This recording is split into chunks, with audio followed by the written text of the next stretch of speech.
സുഹൃത്തുക്കളും ഈ പന്തലിലേക്ക് കയറിയിരിക്കണം. വോളണ്ടിയർമാരെ കാര്യം പ്രത്യേകം ശ്രദ്ധിക്കണം. സുപ്രധാനമായ 3 സംസാരങ്ങളാണ് ഈ സെഷനിലുള്ളത്.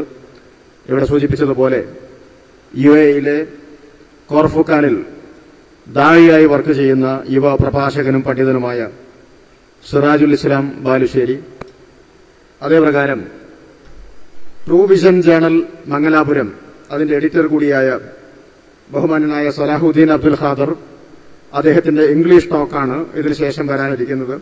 ഫെയ്ത്ത് ബൈ ചോയ്സ് എന്ന പേരിലുള്ള അദ്ദേഹത്തിന്റെ ഇംഗ്ലീഷ് ടോക്കിന് ശേഷം അന്ധമായ വിശ്വാസം, പുത്തൻ ആചാരങ്ങൾ എന്ന ഒരു വിഷയത്തിൽ ബഹുമാന്യനായ അബ്ദുൽ മാലിക് സലഫി മൊറയൂർ നമ്മോട് സംസാരിക്കുന്നതായിരിക്കും.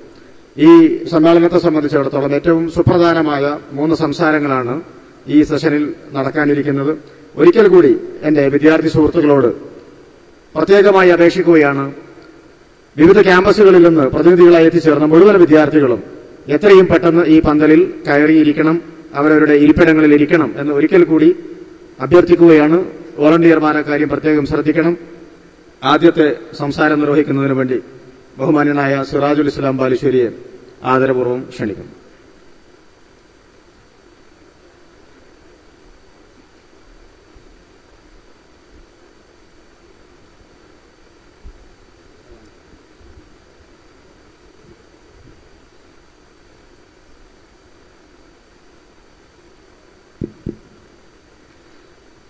السلام عليكم ورحمة الله وبركاته. الحمد لله رب العالمين والعاقبة للمتقين ولا عدوان إلا على الظالمين. الصلاة والسلام على المبعوث رحمة للعالمين نبينا محمد بن عبد الله وعلى آله وصحبه أجمعين وعلى من اتبعهم بإحسان إلى يوم الدين. أما بعد، أعوذ بالله من الشيطان الرجيم.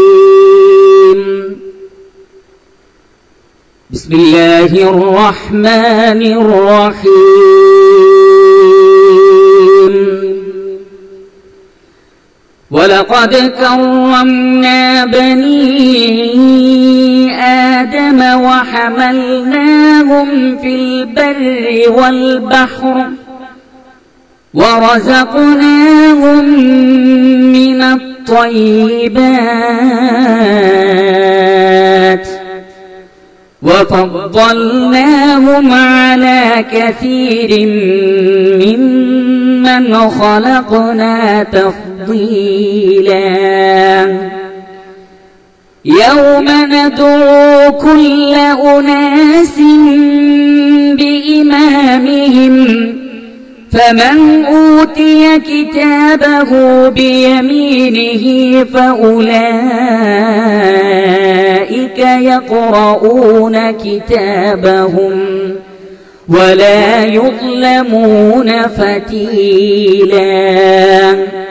ومن كان في هذه أعمى فهو في الآخرة أعمى وأضل سبيلا. സ്നേഹ സമ്പന്നരായ നേതാക്കന്മാരെ, സഹപ്രവർത്തകരെ, സുഹൃത്തുക്കളെ, വിദ്യാർത്ഥിനികളെ, ശബ്ദം ശ്രദ്ധിക്കുന്ന പ്രിയപ്പെട്ട കൂട്ടുകാരെ, യൗമുൽ ഹിസാബ്, വിചാരണയുടെ ദിവസം എന്ന ഒരു വിഷയത്തെ സംബന്ധിച്ചാണ് ഇൻഷാ അല്ലാഹ് ചുരുങ്ങിയ സമയത്തിനുള്ളിൽ എനിക്ക് എന്റെയും നിങ്ങളുടെയും ശ്രദ്ധയിൽപ്പെടുത്തുവാനുള്ളത്. വിഷയം വളരെ ഗൗരവപ്പെട്ടതായതുകൊണ്ട് തന്നെ ആ ഒരു വിചാരണയുടെ ആ ഒരു മാനസികാവസ്ഥ, ആ ഒരു സൈലൻസ്, ആ ഒരു ശ്രദ്ധ, ആ ഒരു ഗാംഭീര്യം ഈ ഒരു സംസാരത്തിന് നിങ്ങൾ നൽകണം എന്നാണ് എനിക്ക് ആമുഖമായി സൂചിപ്പിക്കുവാനുള്ളത്. പരിശുദ്ധ ഖുർആനിലെ സൂറത്തുൽ ഇസ്രായിലെ 3 വചനങ്ങളാണ് ഞാൻ നിങ്ങളുടെ ശ്രദ്ധയിൽപ്പെടുത്തിയത്. വലഖദ് കറംനാ ബനി ആദമ വഹമൽനാഹും ഫിൽ ബർരി വൽ ബഹരി വറസഖ്നാഹും മിനത് ത്വയ്യിബാത് വഫദ്ദൽനാഹും അലാ കസീരിൻ മിമ്മൻ ഖലഖനാ തഫ്ദീല. ആദമിന്റെ സന്തതികളെ അഥവാ മനുഷ്യവർഗത്തെ അല്ലാഹു സുബ്ഹാനഹു വ തആല ആദരിച്ചിരിക്കുന്നു, ബഹുമാനിച്ചിരിക്കുന്നു. അവൻ സൃഷ്ടിച്ചിട്ടുള്ള എമ്പാടും സൃഷ്ടികളെക്കാൾ മനുഷ്യ സമൂഹത്തിന് ശ്രേഷ്ഠത നൽകുകയും ചെയ്തിരിക്കുന്നു. പ്രിയപ്പെട്ട സഹോദരങ്ങളെ, നമുക്കെല്ലാവർക്കും അറിയാം, ലോകത്തുള്ള കോടാനുകോടി ജീവജാലങ്ങളിൽ നിന്ന് മനുഷ്യൻ വ്യത്യസ്തനാണ്. എല്ലാ അർത്ഥത്തിലും അവൻ വ്യത്യസ്തനാണ്. അത് അല്ലാഹു സുബ്ഹാനഹു വ തആല അവനെ ആ നിലക്ക് സൃഷ്ടിക്കണം എന്ന് തീരുമാനിച്ചതുകൊണ്ടാണ്. എന്റെയും നിങ്ങളുടെയും കഴിവല്ല, നമുക്ക് ലഭിച്ച ശ്രേഷ്ഠത നമ്മുടെ കഴിവല്ല. ഇവിടെയുള്ള പോത്തുകളെ അങ്ങനെ സൃഷ്ടിക്കാൻ കഴിവുള്ളവനാണ് അല്ലാഹു. ഇവിടെയുള്ള മറ്റു ജീവജാലങ്ങളെ അങ്ങനെ സൃഷ്ടിക്കുവാൻ കഴിവുള്ളവനാണ് അല്ലാഹു. എന്നിരിക്കെ അവരിൽ നിന്നെല്ലാം വ്യത്യസ്തമായി നമുക്ക് സവിശേഷമായ സ്ഥാനവും പദവിയും അല്ലാഹു സുബ്ഹാനഹു വ തആല നൽകിയിട്ടുള്ളതാകുന്നു. ഒരിക്കലും അത് നമ്മുടെ കഴിവ് കൊണ്ട് നമുക്ക് ലഭിച്ചതല്ല, നമ്മുടെ പ്രയത്നം കൊണ്ട് നമുക്ക് ലഭിച്ചതുമല്ല. അതുകൊണ്ട് അല്ലാഹു സുബ്ഹാനഹു വ തആല പറയുന്നു, ഇതര ജീവജാലങ്ങളിൽ നിന്നെല്ലാം വ്യത്യസ്തമായി കൊണ്ട് ശ്രേഷ്ഠത നൽകിക്കൊണ്ട് മനുഷ്യ സമൂഹമേ നിങ്ങളെ നാം സൃഷ്ടിച്ചിരിക്കുന്നു. വഫദ്ദൽനാഹും അലാ കസീരിൻ മിമ്മൻ ഖലഖനാ തഫ്ളീല. നാം സൃഷ്ടിച്ചിട്ടുള്ള ധാരാളം സൃഷ്ടികളെക്കാൾ നിങ്ങൾക്ക് ഫളിൽ നൽകിയിരിക്കുന്നു. പക്ഷേ ഈ ഫളിനെല്ലാം ഒരായുസ്സുണ്ട്. ഈ ഫളിനെല്ലാം ഒരായുസ്സുണ്ട്. എന്താണ് ആയുസ് എന്നറിയുമോ? ഒരു മനുഷ്യന്റെ ആയുസിന്റെ ദൂരം മാത്രമേ മനുഷ്യന്റെ ഫളിനുള്ളൂ. ഒരു ഡോക്ടറുടെ ഫളില് അയാൾ മരിക്കുന്നത് വരെ മാത്രമേ ഉള്ളൂ. ഒരു എഞ്ചിനീയറുടെ ഫളില് അയാൾ മരിക്കുന്നത് വരെ മാത്രമേ ഉള്ളൂ. ഒരു ശാസ്ത്രജ്ഞന്റെ ഫളില് അയാൾ മരിക്കുന്ന ആ സമയം വരെ മാത്രമേ ഉള്ളൂ. ലോകത്ത് ഏതേത് സ്ഥാനങ്ങളിൽ വിരാജിക്കുന്നവരാകട്ടെ, അവരുടെ മുഴുവൻ സ്ഥാനങ്ങളും അവരുടെ മുഴുവൻ ശ്രേഷ്ഠതകളും അതിന്റെയൊക്കെ ആയുസ് ഒരു മനുഷ്യന്റെ ആയുസ്സിനോളം നീളം മാത്രമേ ഉള്ളൂ. അതുകൊണ്ടാണ് അല്ലാഹു സുബ്ഹാനഹു വ തആല മനുഷ്യന്റെ ശ്രേഷ്ഠതയെ സംബന്ധിച്ച് പറഞ്ഞ ഉടനെ തന്നെ അല്ലാഹു പറഞ്ഞത്, യൗമ നദ്ഉ കുല്ല ഉനാസിൻ ബിഇമാമിഹിം. അല്ലാഹു സുബ്ഹാനഹു വ തആല മാനവ സമൂഹത്തെ അവർക്ക് നൽകപ്പെട്ട വേദഗ്രന്ഥത്തിന്റെ അകമ്പടിയോടുകൂടി, അവരിലേക്ക് നിയോഗിച്ച പ്രവാചകന്മാരുടെ അകമ്പടിയോടുകൂടി അല്ലാഹു സുബ്ഹാനഹു വ തആല മനുഷ്യനെ വിളിക്കുന്ന ഒരു രംഗമുണ്ട്. മനുഷ്യനെ വിചാരണയ്ക്ക് വിളിക്കുന്ന ഒരു രംഗമുണ്ട്. മനുഷ്യനോട് അവന് നൽകപ്പെട്ട നിഅമത്തുകളെ സംബന്ധിച്ച് ചോദിക്കുന്ന ഒരു ദിവസമുണ്ട്. അന്നേ ദിവസം അല്ലാഹു സുബ്ഹാനഹു വ തആല പറയുന്നു, ഫമൻ ഊതിയ കിതാബഹു ബിയമീനിഹി ഫൗലൈക യഖറഊന കിതാബഹും വലാ യുദ്ലമൂന ഫതീല. അന്ന് അല്ലാഹു സുബ്ഹാനഹു വ തആല അവന്റെ ശ്രേഷ്ഠതക്കനുസരിച്ചുള്ള ഒരു സർട്ടിഫിക്കറ്റ് അവന് നൽകും. അവന്റെ ശ്രേഷ്ഠത ഇനിയും നിലനിൽക്കുന്നതാണോ? അവൻ ജീവിക്കുന്ന കാലത്തോളം നിലനിൽക്കുന്നതാണോ? അതല്ല, വിചാരണയോടുകൂടി അവസാനിക്കുന്ന ശ്രേഷ്ഠത മാത്രമായിരുന്നു അവന് എന്ന് തെളിയിക്കപ്പെടുന്ന ദിവസമാണത്. അങ്ങനെ വലത് കയ്യിൽ ഗ്രന്ഥം നൽകപ്പെടുകയും ഒരു നിലക്കും അല്ലാഹു സുബ്ഹാനഹു വ തആല അനീതി കാണിക്കാതിരിക്കുകയും ചെയ്യുന്ന ഒരു ലോകമുണ്ട്. അവിടെയാണ് മനുഷ്യന്റെ ശ്രേഷ്ഠത വ്യക്തമാകുന്നത്. എന്നാൽ അറിയുക, വമൻ കാന ഫീ ഹാദിഹി അഅ്മാ, ഈ ഐഹിക ജീവിതത്തിൽ ആരെങ്കിലും അന്ധരായിട്ടുണ്ടെങ്കിൽ, ആരെങ്കിലും ആ വിഷയത്തെ സംബന്ധിച്ച് അശ്രദ്ധയിലാണെങ്കിൽ, ഇതര ജീവജാലങ്ങളെക്കാൾ ശ്രേഷ്ഠത നൽകപ്പെട്ട എന്റെ ശ്രേഷ്ഠത എന്നെന്നും നിലനിൽക്കുന്നതാകുന്നു, അതൊരിക്കലും അവസാനിക്കുകയില്ല എന്ന് കരുതുന്നു ആരെങ്കിലുമെങ്കിൽ അല്ലാഹു പറയുന്നു, എന്നാൽ അറിയുക അങ്ങനെയല്ല. വമൻ കാന ഫീ ഹാദിഹി അഅ്മാ, ഈ ഐഹിക ജീവിതത്തിൽ ആരെങ്കിലും അന്ധത നടിച്ചോ, അന്ധത കാണിച്ചോ എങ്കിൽ വഹുവ ഫിൽ ആഖിറതി അഅ്മാ, അവന് പരലോകത്ത് അന്ധനായിരിക്കും. തീർന്നില്ല, വഅദല്ലു സബീലാ, അവൻ പോത്തിനേക്കാൾ മോശമായിരിക്കും അന്ന്, അവൻ നാക്കാലിയേക്കാൾ മോശമായിരിക്കും അന്ന്, സകല ജീവജാലങ്ങളെക്കാളും വഴിതെറ്റിയവനായിരിക്കും അവൻ അന്ന് എന്ന് അല്ലാഹു സുബ്ഹാനഹു വ തആല പറയുന്നു. ഈ മൂന്ന് വചനങ്ങൾക്കൊരു ബന്ധമുണ്ട്. എന്താണ് ആ വചനം എന്നറിയുമോ? മനുഷ്യന്റെ ശ്രേഷ്ഠത പറഞ്ഞുകൊണ്ടാണ് അല്ലാഹു ആ വചനത്തെ ആരംഭിച്ചത്. പിന്നെ പറയുന്നതോ വഅദല്ലു സബീലാ, ഏറ്റവും മോശമായ വഴിയിലായിരുന്നു അവന് എന്നാണ് അല്ലാഹു സുബ്ഹാനഹു സുബ്ഹാനഹു വ തആല പറയുന്നത്. അതെന്തുകൊണ്ടെന്നാൽ പ്രിയപ്പെട്ടവരെ, നമുക്ക് നൽകപ്പെട്ട ശ്രേഷ്ഠത നമ്മുടെ കഴിവുകൊണ്ട് നമ്മൾ നേടിയെടുത്തതല്ല. അള്ളാഹു നമുക്ക് നൽകാൻ ഉദ്ദേശിച്ചത് കൊണ്ട് അവൻ അത് നമുക്ക് നൽകി. അതുകൊണ്ട് തന്നെ വമ്പിച്ചതായ ഒരു ഉത്തരവാദിത്തമാണ് അള്ളാഹു സുബ്ഹാനഹു വ തആല നമ്മളെ ഏൽപ്പിച്ചത്. ആ ഉത്തരവാദിത്തത്തിന്റെ ഗൗരവത്താൽ പർവ്വതങ്ങൾ പേടിച്ചു, ആകാശങ്ങൾ പേടിച്ചു, ഭൂമി പേടിച്ചു. സൂറത്തുൽ അഹ്സാബിൽ അല്ലാഹു പറഞ്ഞില്ലേ, ഇന്നാ അറദ്നൽ അമാനത അലസ് സമാവാതി വൽ ജിബാലി വൽ അർദ്. അല്ലാഹു സുബ്ഹാനഹു വ തആല ഈ അമാനത്തിനെ ആകാശലോകങ്ങൾക്ക് കാണിച്ചു കൊടുത്തു, ഭൂമിക്ക് കാണിച്ചു കൊടുത്തു, പർവ്വതത്തിന് കാണിച്ചു കൊടുത്തു. പക്ഷേ ഫഅബൈന അൻ യഹ്മിൽനഹാ, അതേറ്റെടുക്കാൻ അവർ വിസമ്മതിച്ചു. വഅശ്ഫഖന മിൻഹാ, അവർക്കതിനെ സംബന്ധിച്ച് പേടി തോന്നി. എന്നാലോ വഹമലഹൽ ഇൻസാൻ, മനുഷ്യൻ ആ ഉത്തരവാദിത്തം ഏറ്റെടുത്തു. ഇന്നഹു കാന വലൂമൻ ജഹൂല, അവൻ വാലിമുൻ ജാഹിലുമായിരിക്കുന്നു, അവൻ വിഡ്ഢിയും ായിരിക്കുന്നു. ആകാശലോകങ്ങൾ ഏറ്റെടുക്കാൻ വിസമ്മതിച്ചത്, ഭൂമി ഏറ്റെടുക്കാൻ വിസമ്മതിച്ചത്, പർവ്വതങ്ങൾ ഏറ്റെടുക്കാൻ വിസമ്മതിച്ച ഉത്തരവാദിത്തം.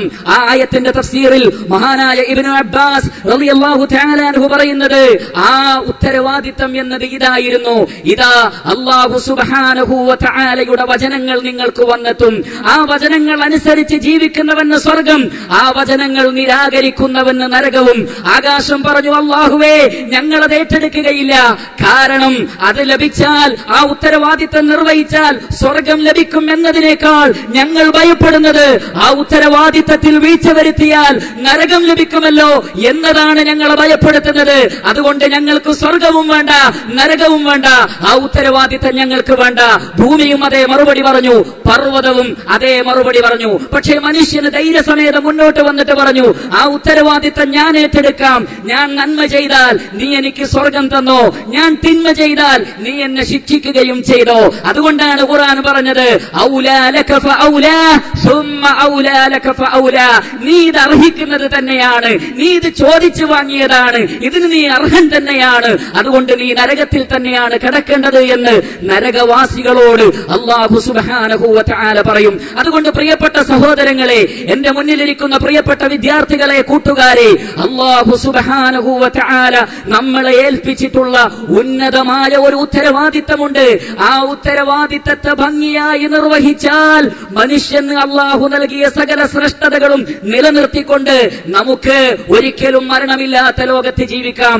അതല്ല, ആ ഉത്തരവാദിത്തം നിർവഹിക്കാതെയാണോ നമ്മൾ ജീവിക്കുന്നതെങ്കിൽ, നമ്മൾ ഡോക്ടറാണെങ്കിലും ശരി, എഞ്ചിനീയർ ആണെങ്കിലും ശരി, ശാസ്ത്രജ്ഞനാണെങ്കിലും ശരി, വക്കീലാണെങ്കിലും ശരി, അതിനൊന്നും അല്ലാഹു സുബ്ഹാനഹു വ തആലയുടെ അടുക്കൽ യാതൊരു നിലയും വിലയും ഉണ്ടാവുകയില്ല. അതുകൊണ്ട് തന്നെ പടച്ച റബ്ബ് മാനവരാശിയെ മുഴുവൻ വിളിച്ച് അവന് നൽകിയ മഹത്വത്തെ സംബന്ധിച്ച് ഓർമ്മപ്പെടുത്തിയതിനു ശേഷം അവന് വിചാരണ നടത്തിയിട്ട് അവന് പരാജയപ്പെട്ടാൽ അവന്റെ കാര്യം പോക്ക് തന്നെയാണ്. അതുകൊണ്ട് എന്റെയും നിങ്ങളുടെയും ജീവിത ലക്ഷ്യം ഒന്നേ ഒന്ന് മാത്രം. അല്ലാഹു സുബ്ഹാനഹു വ തആല എന്താണോ പറയുന്നത്, പ്രവാചകന്മാരിലൂടെ, വേദഗ്രന്ഥങ്ങളിലൂടെ എന്താണോ പഠിപ്പിക്കപ്പെട്ടത് അതങ്ങനെ തന്നെ സ്വീകരിക്കുക. അതാണ് യൗമുൽ ഹിസാബിൽ, വിചാരണയുടെ ദിവസത്തിൽ രക്ഷപ്പെടാനുള്ള മാർഗം. അല്ലാഹു സുബ്ഹാനഹു വ തആല പറയുന്നു, ലില്ലദീന ഇസ്തജാബൂ ലിറബ്ബിഹിമുൽ ഹുസ്നാ വല്ലദീന ലം യസ്തജീബൂ ലഹു ലൗ അന്ന ലഹും മാ ഫിൽ അർളി ജമീഅ വമിസ്ലഹു മഅഹു ലഫ്തദൗ ബി ഉലൈക ലഹും സൂഉൽ ഹിസാബ് വമഅവാ അല്ലാഹു പറയുകയാണ്, ലില്ലദീന ഇസ്തജാബൂ, ഉത്തരം നൽകിയ ആളുകളുണ്ടല്ലോ, പടച്ച റബ്ബിന്റെ വിളി സ്വീകരിച്ച ആളുകളുണ്ടല്ലോ, പ്രവാചകന്മാരുടെ ആഹ്വാനം സ്വീകരിച്ച ആളുകളുണ്ടല്ലോ, ലിറബ്ബിഹിമുൽ ഹുസ്നാ, അവർക്ക് അല്ലാഹു നല്ലതൊരുക്കി വെച്ചിട്ടുണ്ട്. എന്നാൽ വല്ലദീന ലം യസ്തജീബൂ ലഹു, അല്ലാഹുവിന്റെ വിളിക്ക് ആരെങ്കിലും ഉത്തരം നൽകാതിരുന്നിട്ടുണ്ടെങ്കിൽ, വേദഗ്രന്ഥങ്ങളുടെ ആഹ്വാനങ്ങളെ ആരെങ്കിലും തള്ളിക്കളഞ്ഞിട്ടുണ്ടെങ്കിൽ, അമ്പിയാക്കളുടെ കൽപ്പനകളെ ആരെങ്കിലും നിരാകരിച്ചിട്ടുണ്ടെങ്കിൽ അവരെ സംബന്ധിച്ച് അല്ലാഹു പറയുന്നത്, ലൗ അന്ന ലഹും മാ ഫിൽ അർളി ജമീഅ, ഭൂമിയിലുള്ളത് മുഴുവൻ അവർ ചെലവഴിച്ചാലും, വമിസ്ലഹു മഅഹു, അത്ര തന്നെ വേറെ കൊടുത്താലും പ്രായച്ചിത്തമായി, ലഫ്തദൗ ബിഹി ഉലൈക ലഹും സൂഉൽ ഹിസാബ് വമഅവാഹും ജഹന്നമു വബിഇസൽ മിഹാദ്.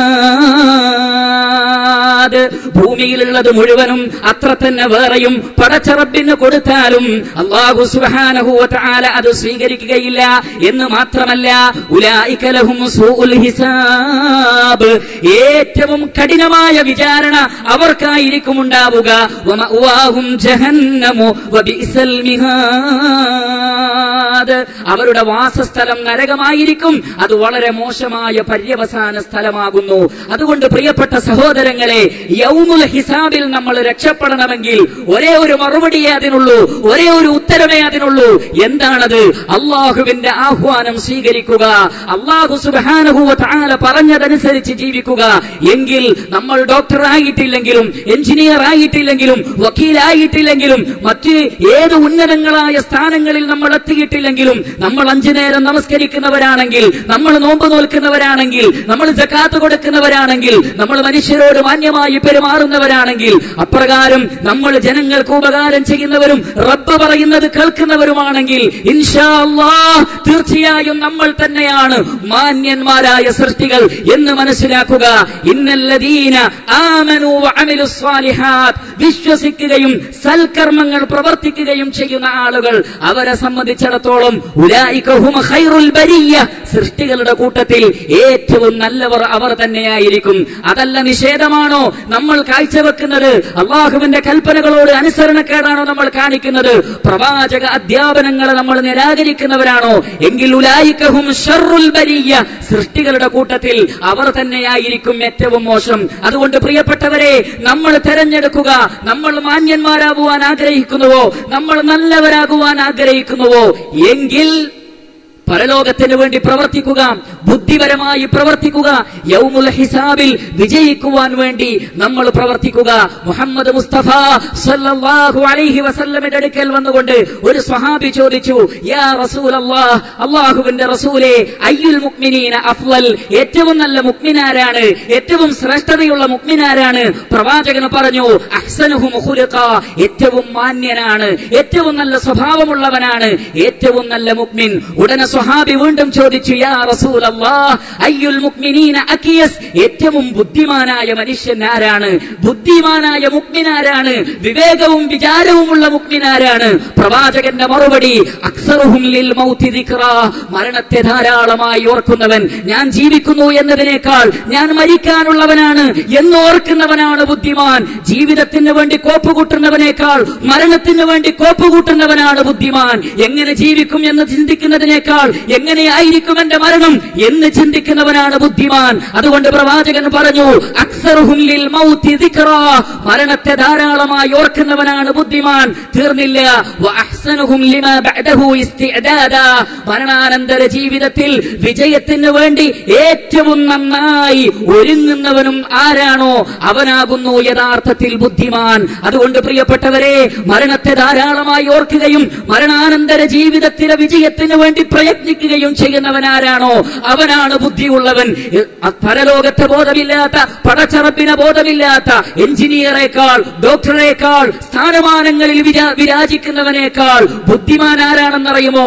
പാടത്ത് പണിയെടുക്കുന്ന സാധാരണക്കാരനായ ഒരു തൊഴിലാളി. പക്ഷേ അയാൾ മരണത്തെക്കുറിച്ച് ഓർക്കുന്നുവെങ്കിൽ, അയാൾ മരണാനന്തര ജീവിതത്തിന് വേണ്ടി ഒരുങ്ങുന്നുവെങ്കിൽ അതാണ് ബുദ്ധിയുള്ള പ്രവർത്തനം. അതുകൊണ്ട് പ്രിയപ്പെട്ട സഹോദരങ്ങളെ, ജീവിതത്തിന്റെ ഏതേത് മേഖലകളിൽ പ്രവർത്തിക്കുന്നവരാണെങ്കിലും അതിനുവേണ്ടി അധ്വാനിക്കുന്നവരാണ് നമ്മളെങ്കിലും അല്ലാഹുവിനെ മറക്കാതിരിക്കുക, പരലോകത്തെ മറക്കാതിരിക്കുക.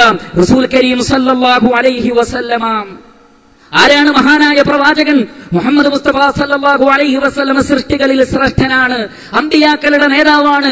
കഴിഞ്ഞുപോയതും വരാനിരിക്കുന്നതുമായ മുഴുവൻ പാപങ്ങളും പൊറുക്കപ്പെട്ടവനാണ് റസൂലുള്ളാഹി സല്ലല്ലാഹു അലൈഹി വസല്ലം. ആയിഷ റളിയല്ലാഹു തആല അൻഹ പറയുകയാണ്, ഒരിക്കൽ അല്ലാഹുവിന്റെ പ്രവാചകൻ നമസ്കരിച്ചു കൊണ്ടിരിക്കെ പ്രവാചകൻ ഇങ്ങനെ പ്രാർത്ഥിച്ചു, അല്ലാഹുമ്മ ഹാസിബ്നി ഹിസാബൻ യസീറാ, അല്ലാഹുവേ നീ എന്നെ ലഘുവായ വിചാരണക്ക് വിധേയനാക്കണമേ റബ്ബേ. ആരെപ്പോലെ?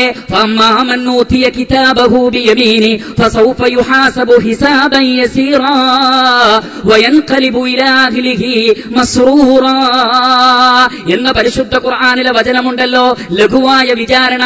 അതുകൊണ്ട് റസൂലുള്ളാഹി പ്രാർത്ഥിക്കുകയാണ്, അല്ലാഹുവേ നീ എന്നെ ലഘുവായ വിചാരണക്ക് വിധേയമാക്കണേ റബ്ബേ. ഉടനെ തന്നെ ആയിഷ റളിയല്ലാഹു തആല അൻഹ ചോദിച്ചു, യാ റസൂലല്ലാഹ് മൽ ഹിസാബുൽ യസീർ, എന്താണ് റസൂലേ ഈ ലഘുവായ വിചാരണ എന്ന് പറഞ്ഞാൽ? പ്രവാചകന്റെ മറുപടി, യൻദുറു ഫീ കിതാബിഹി വയുതജാവസു ലഹു അൻഹു, അല്ലാഹു ആ പുസ്തകം ഒന്ന് വാങ്ങി നോക്കും, എന്നിട്ട് അതിലുള്ളതൊക്കെ അവന് വിട്ടുകൊടുക്കും. അതാണ് ലഘുവായ വിചാരണ. ആ പുസ്തകം ഒന്ന് നോക്കി അതിലുള്ളതെല്ലാം വിട്ടുകൊടുത്ത് പാപങ്ങളെല്ലാം പൊറുക്കുന്നതാകുന്നു അത്. എന്നാൽ ഇന്നഹു മൻ നൂഖിശൽ ഹിസാബ യൗമഇദിൻ യാ ആയിഷ, ഓ ആയിഷ, അതല്ല, അന്നത്തെ ദിവസം അല്ലാഹു ആരെയെങ്കിലും പിടിച്ചു വെച്ചുകൊണ്ട് വഖിഫൂഹും ഇന്നഹും ലമസ്ഊലൂൻ, നിൽക്കാൻ പറ അവരോട്, അവിടെ നിൽക്കാൻ പറ. എങ്ങോട്ടാണ് അവർ പോകുന്നത്? എവിടേക്കാണ് ധൃതി വെക്കുന്നത്? വഖിഫൂഹും, അവരവിടെ പിടിച്ചു നിർത്തൂ.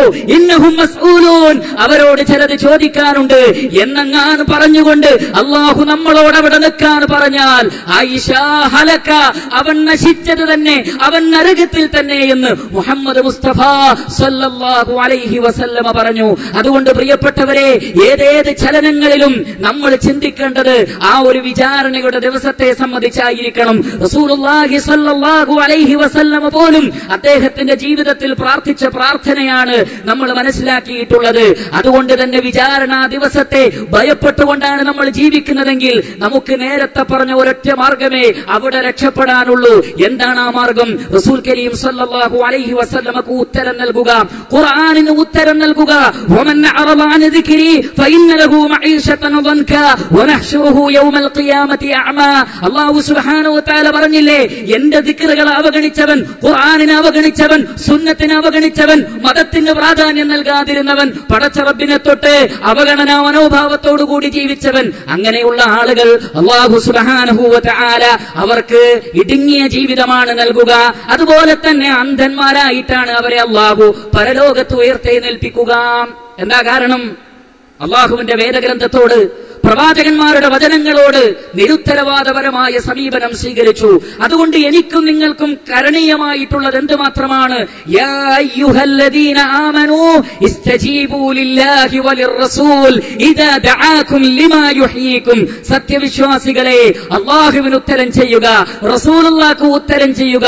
അവർ നിങ്ങളെ ക്ഷണിക്കുന്നത് നിങ്ങൾക്ക് ജീവൻ നൽകുന്ന ഒരു വിഷയത്തിലേക്ക്. പറയുക പ്രിയപ്പെട്ടവരെ, ഈ നിസ്സാരമായ 30, 40, 50, 60 വർഷമുള്ള ജീവിതമാണോ യഥാർത്ഥ ജീവിതം? അതല്ല, ഒരിക്കലും മരണമില്ലാത്ത പാരത്രിക ജീവിതമാണോ യഥാർത്ഥ ജീവിതം എന്ന് ഞാനും നിങ്ങളും ചിന്തിക്കേണ്ടതുണ്ട്. നശ്വരമായ ഈ ലോക ജീവിതമാണ് ജീവിതമെന്ന് തെറ്റിദ്ധരിച്ച വിഡ്ഢികളായ എമ്പാടും ആളുകളുണ്ട്.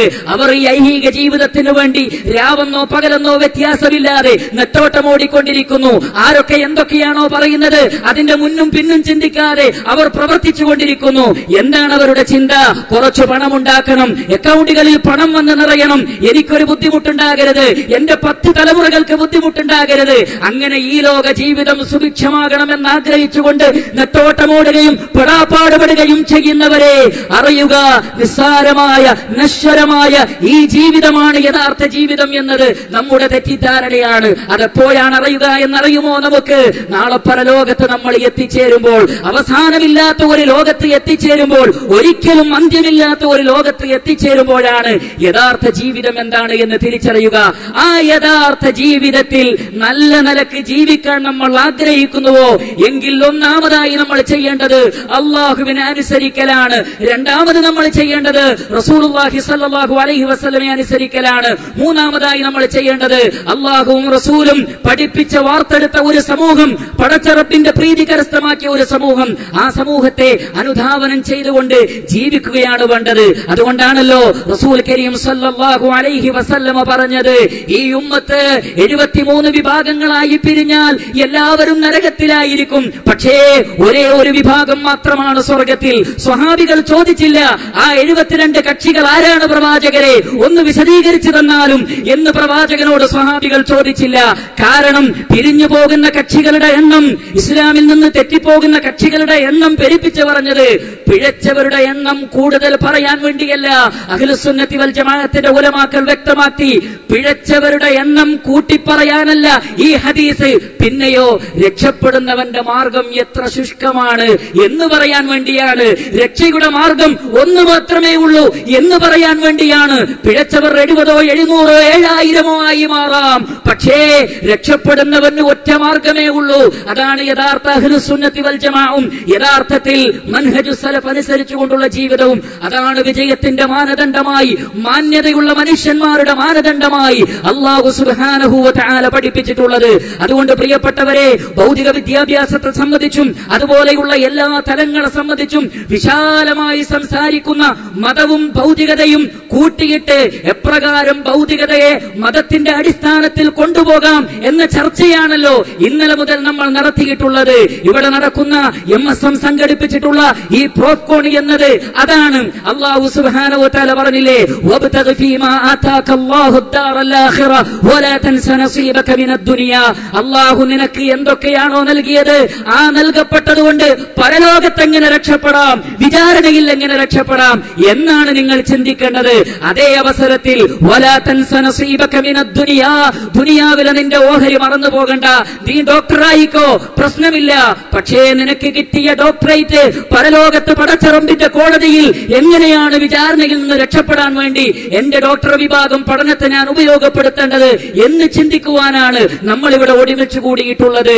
അതുപോലെ തന്നെ നമുക്ക് എഞ്ചിനീയർ ആവാം, പക്ഷേ താൻ ഏതൊരു വിഷയത്തിലാണോ എഞ്ചിനീയർ ആയിട്ടുള്ളത് ആ വിഷയത്തെ നാളെ പരലോകത്തെ വിചാരണയിൽ എങ്ങനെ എനിക്ക് അനുകൂലമാക്കി ഉപയോഗപ്പെടുത്താം എന്ന് ചിന്തിക്കുവാൻ വേണ്ടിയാണ് നമ്മൾ ഇവിടെ ഒരുമിച്ച് കൂടിയിട്ടുള്ളത്. ഇപ്രകാരം ദുനിയാവിന്റെ മുഴുവൻ മേഖലകളിലും നമുക്ക് ഇറങ്ങി പ്രവർത്തിക്കാം, യാതൊരു വിരോധവുമില്ല. അത് അല്ലാഹു സുബ്ഹാനഹു വ തആല അംഗീകരിച്ചതാകുന്നു. ഹുവല്ലദീ ജഅല ലക്കുമുൽ അർള ദലൂലൻ ഫംശൂ ഫീ മനാകിബിഹാ വകുലൂ മിൻ റിസ്ഖിഹി വഇലൈഹിൻ നുശൂർ. അതാണ് ആ വചനത്തിന്റെ തത്വം.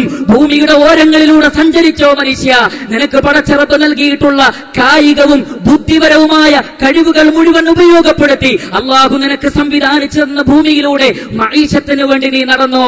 പക്ഷേ ഒന്ന് നീ ഓർക്കണം, വഇലൈഹിൻ നുശൂർ, നിനക്ക് മടങ്ങിപ്പോകാനുണ്ട് എന്നത് നിനക്ക് ഓർമ്മയുണ്ടായാൽ മതി. പ്രഭാതത്തിൽ എഴുന്നേൽക്കുമ്പോൾ ദിക്റുകൾ ചെല്ലാൻ നീ മറന്നു പോകല്ലേ, നമസ്കരിക്കാൻ നീ മറന്നു പോകല്ലേ, പ്രദോഷമാകുമ്പോഴും ദിക്റുകൾ ചെല്ലാനും നമസ്കരിക്കാനും നീ മറന്നു പോകല്ലേ. ഇപ്രകാരം ദുനിയാവിന്റെ മുഴുവൻ മേഖലകളിലും പ്രവർത്തിക്കുമ്പോഴും പടച്ചറബിനെ മറക്കാതെ ജീവിക്കുവാൻ, പടച്ചറബിനെ മറക്കാതെ പഠിക്കുവാൻ, പടച്ചറബിനെ മറക്കാതെ ചികിത്സിക്കുവാൻ, പടച്ചറബിനെ മറക്കാതെ ബിൽഡിംഗ് ഉണ്ടാക്കുവാൻ, പടച്ചറബിനെ മറക്കാതെ കോടതിയിൽ വാദിക്കുവാൻ, പടച്ചറബിനെ മറക്കാതെ ഓഫീസുകളിൽ കണക്കെഴുതുവാൻ, പടച്ചറബിനെ മറക്കാതെ ദുനിയാവിന്റെ മുഴുവൻ രംഗങ്ങളിലും ഏർപ്പെടുവാൻ ഒരാളെ സഹായിക്കുന്നു. അതാണ് യഥാർത്ഥത്തിൽ ഇസ്ലാം. അത് നിങ്ങളെ ബോധ്യപ്പെടുത്തുവാൻ വേണ്ടിയാണ് മഹത്തായ ഈ പ്രോഫ്കോൺ പോലെയുള്ള സംവിധാനങ്ങൾ നമ്മൾ സംവിധാനിച്ചിട്ടുള്ളത്. അതുകൊണ്ട് പ്രിയപ്പെട്ട സഹോദരങ്ങളെ, ഭൗതികതയ്ക്ക് വേണ്ടി ഇറങ്ങിത്തിരിക്കുമ്പോഴും റഹ്മാനായ റബ്ബിനെ മറന്നുപോകാൻ പാടില്ല എന്നത് മാത്രമാണ് നമുക്കിവിടെ പറയാനുള്ളത്. റസൂൽ കരീം സല്ലല്ലാഹു അലൈഹി വസല്ലമയുടെ അടുക്കൽ വന്നുകൊണ്ട് ഒരു സ്വഹാബി പറഞ്ഞു, അല്ലാഹുവിന്റെ റസൂലേ, എന്റെ പ്രത്യേകത, എനിക്ക് 2 അടിമകളുണ്ട്. ഇന്നലി മംലൂകൈൻ യുക്ദിബൂനനി, എനിക്ക് 2 അടിമകളായ ആളുകളുണ്ട്. അവർ എന്നെ കളവാക്കും. വയഹൂനൂനനി, അവർ എന്നെ വഞ്ചിക്കുന്നുണ്ട് റസൂലേ. വയഅസൂനനി, അവരെന്നെ അനുസരണക്കേട് കാണിക്കുന്നുണ്ട് റസൂലേ. വഅശ്തുമുഹും വഅദ്രിബുഹും ഫകൈഫ അന മിൻഹും, ഞാൻ അവരെ അടിക്കാറുണ്ട്, ചീത്ത പറയാറുണ്ട്. എന്താണ് ഈ സ്വഹാബി വന്ന് പറഞ്ഞത്? എനിക്ക് 2 അടിമകളുണ്ട്, 2 സേവകന്മാരുണ്ട്, അവരെന്നെ വഞ്ചിക്കും, അവരെന്നെ കളവാക്കും, അതുപോലെ തന്നെ അവരെന്നോട് അനുസരണക്കേട് കാണിക്കും. അപ്പൊ ഞാൻ എന്ത് ചെയ്യും? ഞാൻ അവരെ ചീത്ത പറയുകയും ചെയ്യും, ഞാൻ അവരെ അടിക്കാറുമുണ്ട്. അപ്പോൾ എന്റെ അവസ്ഥ എന്തായിരിക്കും? റസൂൽ കരീം സല്ലല്ലാഹു അലൈഹി വസല്ലമ ആ മനുഷ്യന് നൽകിയ മറുപടിയിൽ നമുക്കൊരുപാട് പാഠങ്ങളുണ്ട്. അതുകൂടി പറഞ്ഞ് ഞാൻ അവസാനിപ്പിക്കുകയാണ്. അള്ളാഹുവിന്റെ പ്രവാചകൻ പറഞ്ഞു, ശരി എങ്കിൽ യുഹ്സബു മാ ഖാനൂക വഅസൗക വകദബൂക, അവർ നിന്നോട് അനുസരണക്കേട് കാണിച്ചുവല്ലേ, അള്ളാഹു അത് അവരോട് ചോദിക്കും. അവർ നിന്നെ കളവാക്കിയല്ലേ, അള്ളാഹു അത് അവരോട് ചോദിക്കും. അവർ നിന്നെ വഞ്ചിച്ചുവല്ലേ, അത് അല്ലാഹു സുബ്ഹാനഹു വ തആല അവരോട് ചോദിക്കും. എന്നാലേ മനുഷ്യ, താങ്കൾ അറിയേണ്ട മറ്റൊന്നുണ്ട്. അവർ താങ്കളെ വഞ്ചിച്ചു എന്നതിന്റെ പേരിൽ താങ്കൾ അവരെ ചീത്ത പറഞ്ഞുവല്ലേ, അവർ താങ്കളോട് അനുസരണക്കേട് കാണിച്ചു എന്നതിന്റെ പേരിൽ താങ്കൾ അവരെ അടിച്ചുവല്ലേ, എങ്കിൽ അറിയണം, വൈഖാബുക ഇയ്യാഹും ഫഇൻ കാന ഇഖാബുക ഇയ്യാഹും ബിഖദ്രി ദുനൂബിഹിം കാന കഫാഫൻ ലാ ലക് വലാ അലൈക്. നിന്നെ ചീത്ത പറഞ്ഞതിനനുസരിച്ച് തത്തുല്യമായ നിലക്കാണ് നീ അവരോട് പ്രതികരിച്ചതെങ്കിൽ അല്ലാഹു സുബ്ഹാനഹു വ തആല ഖിയാമത്ത് നാളിൽ നിന്നെയും വിചാരണ ചെയ്യും. അപ്പോൾ രണ്ടാളുകളുടെ കുറ്റവും സമമായാൽ ഇൻഷാ അല്ലാഹ് നിനക്കെതിരിൽ നടപടിയൊന്നും ഉണ്ടാവില്ല. കാരണം അവർ നിന്നോട് ഇങ്ങോട്ട് ചെയ്തതിനനുസരിച്ച് നീ അങ്ങോട്ട് ചെയ്യുമ്പോ അത് നീതിയാണ് എന്നല്ല പറഞ്ഞത്, മറിച്ച് തിന്മയിൽ അത് തുല്യമാകുമ്പോ ഒരുപക്ഷെ അല്ലാഹു സുബ്ഹാനഹു വ തആല നിന്നെ ശിക്ഷിക്കാതിരുന്നേക്കാം. എന്നാൽ വഇൻ കാന ഇഖാബുക ഇയ്യാഹും ദൂന ദുനൂബിഹിം കാന ഫദ്ലൻ ലക്. അവർ നിന്നോട് കാണിച്ച അനുസരണക്കേട് അതുമായി തട്ടിച്ചു നോക്കുമ്പോൾ നീ അവരോട് ചെയ്തത് വളരെ കുറവാണെങ്കിലോ എങ്കിൽ ഇൻഷാ അല്ലാഹ് നിന്റെ പാപത്തിൽ നിന്ന് അത്രയൊന്നും അല്ലാഹു സുബ്ഹാനഹു വ തആല നിന്റെ നന്മയിൽ നിന്ന് അത്രയൊന്നും കുറച്ചു കളയുകയില്ല, അത് നിനക്ക് ഫദ്ലായിരിക്കും. എന്നാൽ വഇൻ കാന ഇഖാബുക ഇയ്യാഹും ഫൗക ദുനൂബിഹിം യഖ്തുസ്സലഹും മിൻകൽ ഫദ്ൽ, അതല്ല അവർ ഇങ്ങോട്ട് ചെയ്തതിനേക്കാൾ കൂടുതലായിട്ടാണ് നീ അവരോട് ചെയ്തതെങ്കിൽ തീർച്ചയായും നിന്റെ നന്മകളൊക്കെ എടുത്ത് അവർക്ക് കൊടുക്കുകയും നീ പാപ്പരായി പോവുകയും ചെയ്യും. കാരണം അല്ലാഹു സുബ്ഹാനഹു വ തആല നീതിപൂർവം വിചാരണ നടത്തുന്നവനാണ്, എല്ലാവർക്കും നീതി നൽകുന്നവനാണ്. ഒരാൾക്കും അല്ലാഹു സുബ്ഹാനഹു വ തആല കുറച്ചു കളയുകയില്ല. ഇന്നല്ലാഹ ലാ യദ്ലിമു മിസ്ഖാല ദർറ, ഒരണുമണി തൂക്കവും അല്ലാഹു സുബ്ഹാനഹു വ തആല അനീതി പ്രവർത്തിക്കുകയില്ല. ഫതനഹാ അർറജുലു ഫജഅല യബ്കി വയഹ്തിഫു, ആ മനുഷ്യൻ കരഞ്ഞുകൊണ്ട് ഒച്ച വെച്ച് വിളിച്ചുകൊണ്ട് കരഞ്ഞുകൊണ്ട് പ്രവാചകന്റെ സദസ്സിൽ നിന്ന് പിരിഞ്ഞുപോയി. അപ്പോൾ റസൂൽ കരീം സല്ലല്ലാഹു അലൈഹി വസല്ലം അദ്ദേഹത്തെ വിളിച്ചു, എന്നിട്ട് ചോദിച്ചു, അമാ തഖറഉ കിതാബല്ലാഹ്, അല്ലാഹുവിന്റെ കിതാബ് വായിച്ചിട്ടില്ലേ താങ്കൾ? താങ്കൾക്ക് കരച്ചിൽ വരുന്നുവോ? ഈ ഒരു സംസാരം താങ്കളെ അത്ഭുതപ്പെടുത്തിയോ? നാളെ പരലോകത്തെ വരാനിരിക്കുന്ന വിചാരണ എത്ര കണിശമാണ്, എത്ര സൂക്ഷ്മമാണ് എന്ന സംസാരം താങ്കളെ അത്ഭുതപ്പെടുത്തിയിട്ടുണ്ടെങ്കിൽ പരിശുദ്ധ ഖുർആനിലെ വചനം താങ്കൾ വായിച്ചിട്ടില്ലേ? എന്നിട്ട് പ്രവാചകൻ സല്ലല്ലാഹു അലൈഹി വസല്ലമ അദ്ദേഹത്തിന് ഓതിക്കൊടുത്തു, വനദഉൽ മവാസീനൽ ഖിസ്ത ലിയൗമിൽ ഖിയാമ ഫലാ തുദ്ലമു നഫ്സുൻ ശൈആ وإن كان مثقال حبة من خردل أتينا بها وكفى بنا حاسبين.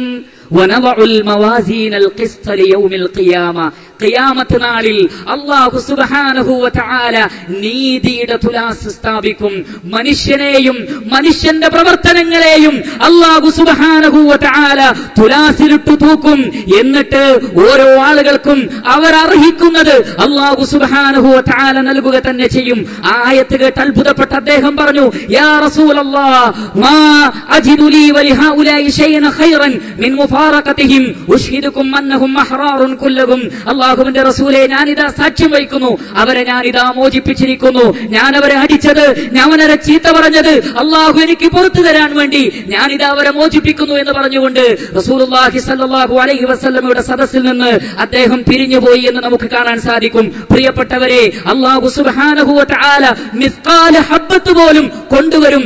രാത്രിയിലാകട്ടെ പകലിലാകട്ടെ, സ്വദേശത്താകട്ടെ വിദേശത്താകട്ടെ, രഹസ്യത്തിലാകട്ടെ പരസ്യത്തിലാകട്ടെ, നമ്മൾ ചെയ്ത ഓരോ പ്രവർത്തനങ്ങളും അല്ലാഹു സുബ്ഹാനഹു വ തആല കൊണ്ടുവരും. അതുകൊണ്ടാണ് മനുഷ്യന്റെ പ്രവർത്തനം മാത്രമല്ല തുലാസിൽ തൂക്കുക, നമ്മളെ കൂടി തൂക്കും. രണ്ട് കാര്യങ്ങളാ തുലാസിൽ തൂക്കുക, ഒന്ന് മനുഷ്യന്റെ പ്രവർത്തനം, മറ്റൊന്ന് മനുഷ്യനെ തന്നെ തൂക്കും. അതുകൊണ്ടാണ് നബി സല്ലല്ലാഹു അലൈഹി വസല്ലം ഒരിക്കൽ ഒരു മരത്തിൽ കയറി ഒരു സംഗതി പറക്കാൻ വേണ്ടി സ്വഹാബികളോട് ആവശ്യപ്പെട്ടപ്പോ ഉടനെ തന്നെ അബ്ദുല്ലാഹ് ഇബ്നു മസ്ഊദ് റളിയല്ലാഹു അൻഹു ഓടി മരത്തിൽ കയറി. അദ്ദേഹം വളരെ ചെറിയൊരു മനുഷ്യനാണ്, ഹൈറ്റ് കുറഞ്ഞൊരു മനുഷ്യനാണ്. അബ്ദുല്ലാഹി ഇബ്നു മസ്ഊദ് റളിയല്ലാഹു അൻഹു മരത്തിൽ കയറിയപ്പോ അദ്ദേഹത്തിന്റെ കുഞ്ഞു കാലുകൾ കണ്ടപ്പോ സ്വഹാബികൾക്ക് ചിരി വന്നു, അവർ ചിരിച്ചു. അല്ലാഹുവിന്റെ പ്രവാചകൻ ചോദിച്ചു, ലിമ തൽഹഖൂൻ, എന്തിനാ നിങ്ങൾ ചിരിക്കുന്നത്? അബ്ദുല്ലാഹി ഇബ്നു മസ്ഊദിന്റെ കാല് കണ്ടിട്ടാണോ? എങ്കിൽ അറിയണം, നാളെ ഇൻഷാ അല്ലാഹ് അല്ലാഹുവിന്റെ തുലാസിൽ അബ്ദുല്ലാഹി ഇബ്നു മസ്ഊദ് റളിയല്ലാഹു അൻഹുവിന്റെ ഒരു കാല് ഉഹുദ് മലയേക്കാൾ തൂക്കമുണ്ടാകും കേട്ടോ. നിങ്ങൾ വിചാരിച്ചു അദ്ദേഹം നീളമില്ലാത്തവനാണെന്നല്ലേ, അദ്ദേഹത്തിന്റെ കാലുകൾ ചെറുതാണെന്ന് നിങ്ങൾ കരുതിയല്ലേ? എങ്കിൽ പരിഹസിക്കണ്ട. മനുഷ്യന്റെ വിശ്വാസവും അവന്റെ അഖീദയും അവന്റെ പരിശുദ്ധിയും അവന്റെ സംസ്കാരവുമാണ് അല്ലാഹു ഖിയാമത്ത് നാളിൽ തൂക്കി നോക്കുക. അതല്ലാതെ അല്ലാതെ നിന്റെ ബാങ്കിലെ അക്കൗണ്ടും നിന്നെയും കൂടിയല്ല തൂക്കുക. നിനക്ക് എത്ര ബിൽഡിങ്ങുകളുണ്ടോ ആ ബിൽഡിങ്ങിന്റെ കൂടെയല്ല നിന്നെ തൂക്കുക. നിന്റെ സംസ്കാരം, നിന്റെ കൾച്ചർ, നിന്റെ അഖീദ, നിന്റെ വിശ്വാസം, നിന്റെ പ്രവർത്തനം, അതാണ് തൂക്കുക. അതുകൊണ്ടാണ് പ്രവാചകൻ പറഞ്ഞത്, ഖിയാമത്ത് നാളിൽ തടിച്ചു കൊഴുത്ത ഒരു മനുഷ്യനെ കൊണ്ടുവരും. തുലാസിൽ തൂക്കി നോക്കിയാൽ ഒരു ഈച്ചയുടെ ചിറകിന്റെ തൂക്കം പോലും അയാൾക്കുണ്ടാവില്ല. അതുകൊണ്ട് മേനിക്കൊഴുപ്പല്ല, അതുപോലെയുള്ള പളവളപ്പുകളല്ല ഖിയാമത്ത് നാളിൽ തൂങ്ങുക പ്രിയപ്പെട്ടവരെ. മറിച്ച് നമ്മുടെ വിശ്വാസവും നമ്മുടെ പ്രവർത്തനവും നമ്മളുടെ സാംസ്കാരിക സമ്പന്നതയുമാകുന്നു. അതുകൊണ്ട് അല്ലാഹുവിന്റെ വിളിക്കുത്തരം നൽകുക, പ്രവാചകന്റെ വിളിക്കുത്തരം നൽകുക, നല്ലവരായി ജീവിക്കുക. ശാശ്വതമായ ജീവിതമായ പരലോക ജീവിതമാണ് യഥാർത്ഥത്തിൽ ശരിയായ ജീവിതം. ആ വിജയത്തിന് വേണ്ടി നമ്മൾ പ്രവർത്തിക്കുക, ആ ജീവിതത്തിന് വേണ്ടി നമ്മൾ അധ്വാനിക്കുക. അതിന് ഈ പ്രോഫ്കോൺ ഒരു കാരണമായി തീരട്ടെ.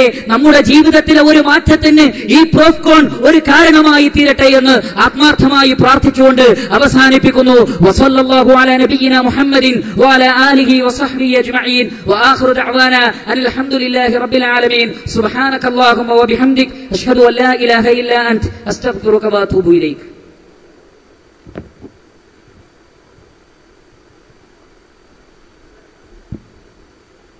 ആകാശങ്ങളും ഭൂമിയും പർവ്വതങ്ങളും ഏറ്റെടുക്കുവാൻ വിസമ്മതിക്കുകയും ആ അമാനത്തിനോട് നീതി പുലർത്താനാവുമോ എന്ന് പേടിച്ചു പറക്കുകയും ചെയ്ത ഒരു അമാനത്ത് ഏറ്റെടുത്ത ആളുകൾ എന്ന നിലക്ക് അതിന് കൃത്യമായി മറുപടി പറയേണ്ടി വരും, കണക്ക് ബോധിപ്പിക്കേണ്ടി വരും എന്ന സന്ദേശമാണ് ബഹുമാന്യനായ സിറാജുൽ ഇസ്ലാം ബാലുശ്ശേരി അദ്ദേഹത്തിന്റെ സംസാരത്തിലൂടെ നമ്മൾക്ക് മുന്നിൽ നൽകിയത്.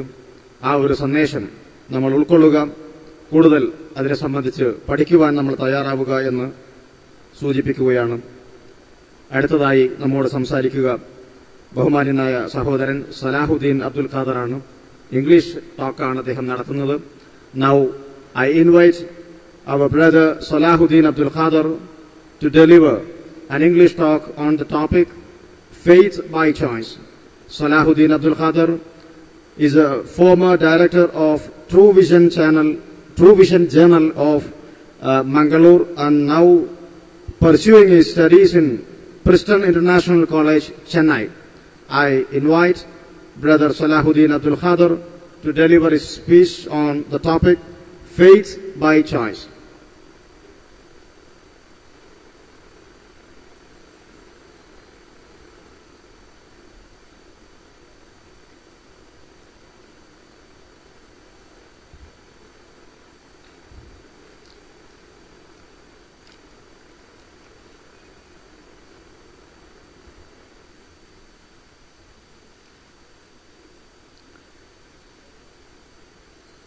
السلام عليكم ورحمة الله وبركاته. الحمد لله وكفى وصلى الله وسلم وبارك على عباده الذين اصطفى. أشهد أن لا إله إلا الله وحده لا شريك له، هو الأول والآخر والظاهر والباطن وهو على كل شيء قدير. وأشهد أن نبينا وحبيبنا ونور قلبنا محمد صلى الله عليه وعلى آله وأصحابه وسلم تسليما كثيرا. نبي بلغ رسالة وأدى الأمانة وكشف الظلمة وتركنا على المحجة البيضاء ليلها كنهارها لا يزيغ عنها إلا هالك. صلى الله على سيدنا محمد وعلى آله وأصحابه ومن صار على نهجه إلى يوم الدين. أما بعد، أعوذ بالله من الشيطان الرجيم. بسم الله الرحمن الرحيم. إن أريد إلا الإصلاح ما استطعت وما توفيقي إلا بالله عليه توكلت وإليه أنيب. الذين يبلغون رسالات الله ويخشونه ولا يخشون أحدا إلا الله وكفى بالله حسيبا. رب اشرح لي صدري ويسر لي أمري واحلل عقدة من لساني يفقه قولي. اللهم انفعنا بما علمتنا وعلمنا ما ينفعنا وزدنا علما.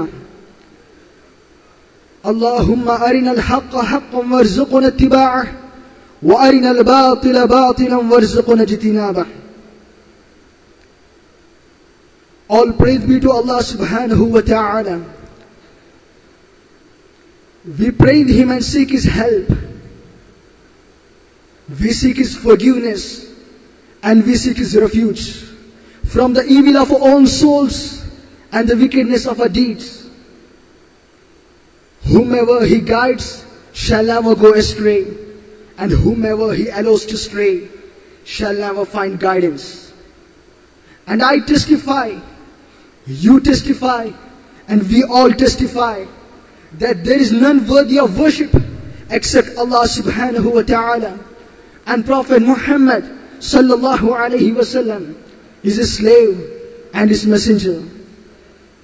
May peace, mercy and blessings of Allah subhanahu wa ta'ala be upon Prophet Muhammad sallallahu alayhi wasallam, upon his pure family, his righteous companions, the purest of hearts among the ummah, the best in knowledge and the least pretentious, and upon those who follow their path, seeking the light of Islam, who adhere to the guidance of Quran and follow the final messenger, Muhammad sallallahu alayhi wasallam.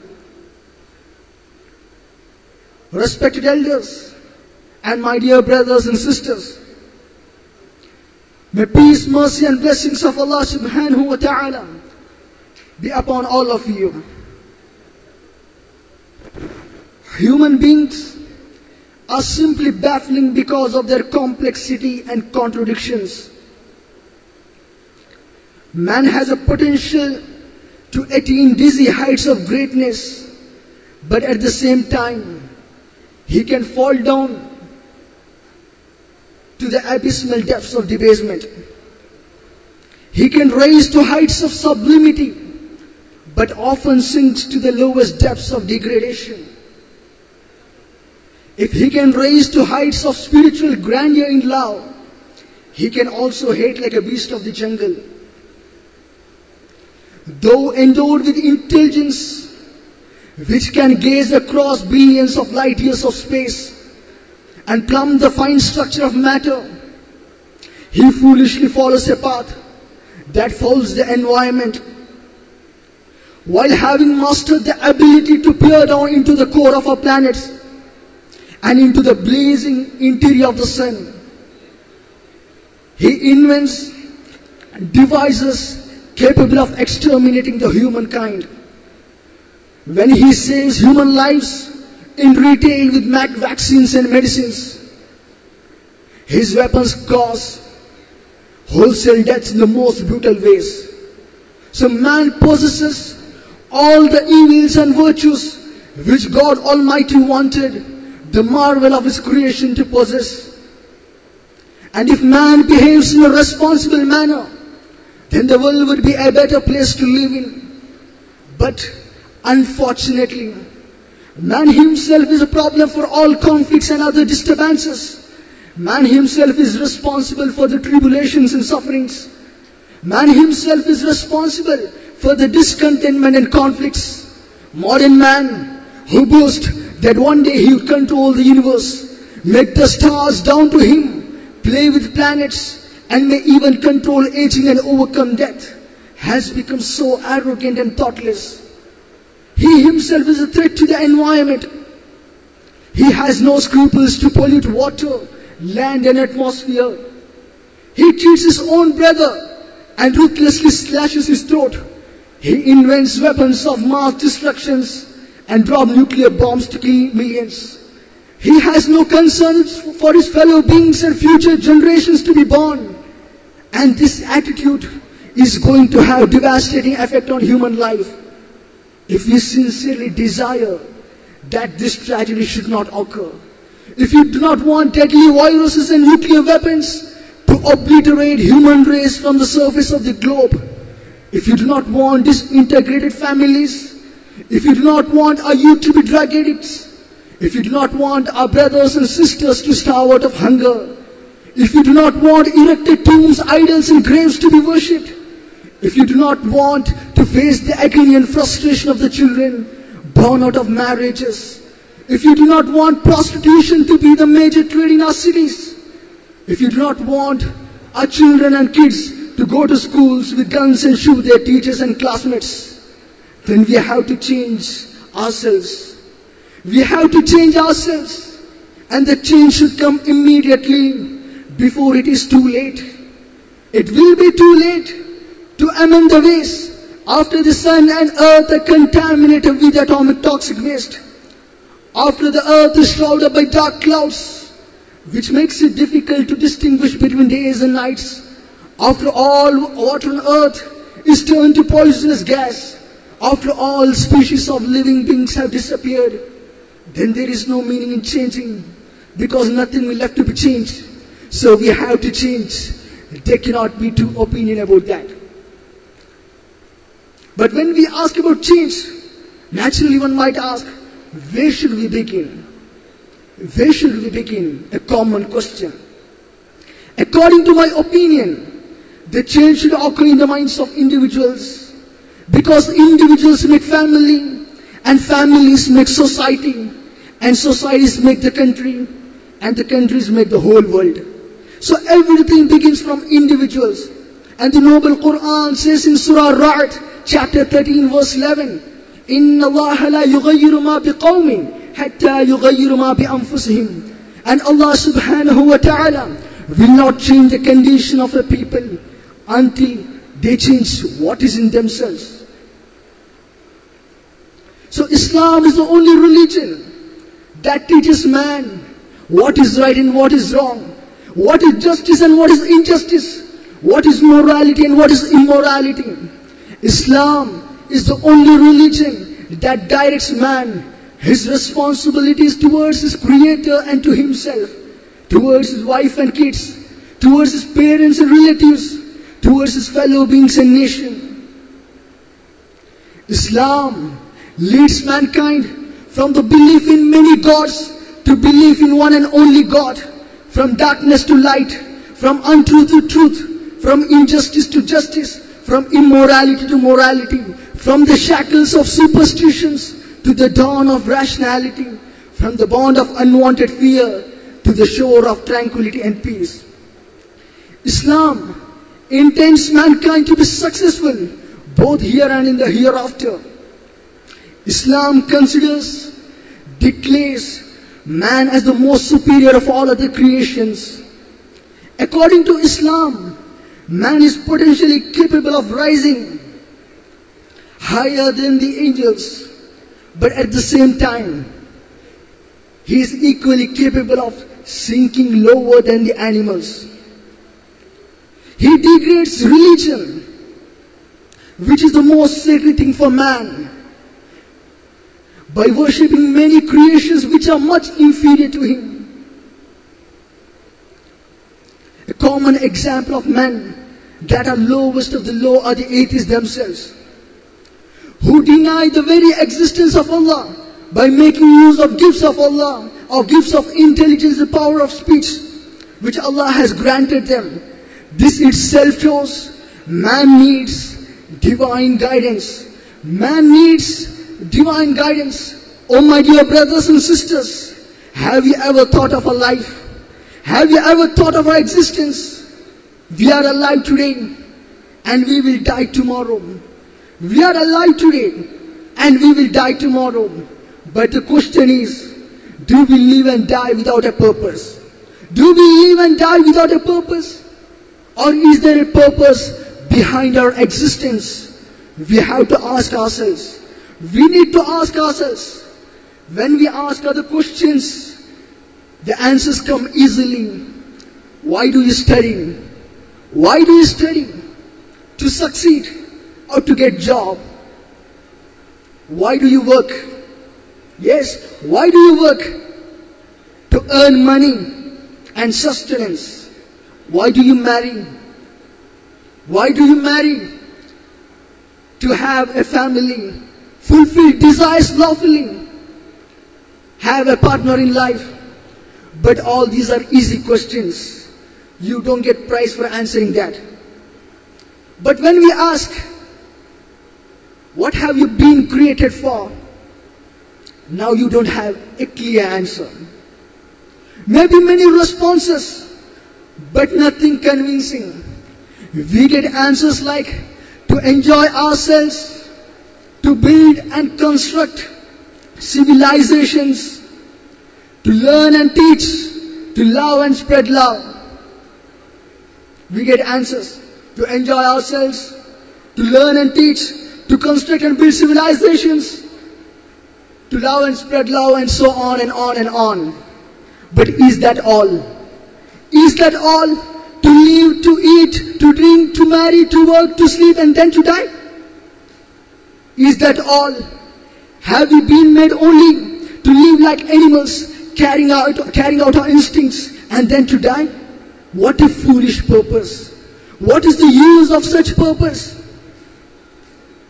Surely, when we humans have minds to think, decide and control our various faculties, we have been definitely created for a greater purpose than this. What is that purpose? What is that purpose? We have to ask ourselves, who am I? Why am I created? Is there a purpose to my life? Why am I here? We have to ask ourselves. When we look around, do we find anything happening without a reason, without a purpose? When we look around, do we find anything happening without a purpose, without a reason? No. The answer is no. Nothing happens without a purpose. Nothing is done without a purpose. Then how can we assume that the whole human race is without a purpose? Yes, there is a strong reason why we are here on this earth. And it is duty upon each and every human being to find out this reason before it's too late. We did not come to this world by our own sweet will. Neither we will depart from this world by our own sweet will. Which means there is a supreme being, the creator, the controller, the one who created and controls our birth and death. And the purpose and the primary goal. And we need to worship that creator. And this is the purpose of our existence. So the noble Quran says in Surah Dhariyat, chapter 51, verse number 56, وَمَا خَلَقْتُ الْجِنَّ وَالْإِنسَ إِلَّا لِيَعْبُدُونَ. And I did not create jinn and mankind except to worship me. Except to worship me. Have you ever thought, have you ever looked into the blessings of Allah subhanahu wa ta'ala, God Almighty? He has showered His abundant blessings upon us. When everything was given by Him. When we live on this earth, eat what He has provided.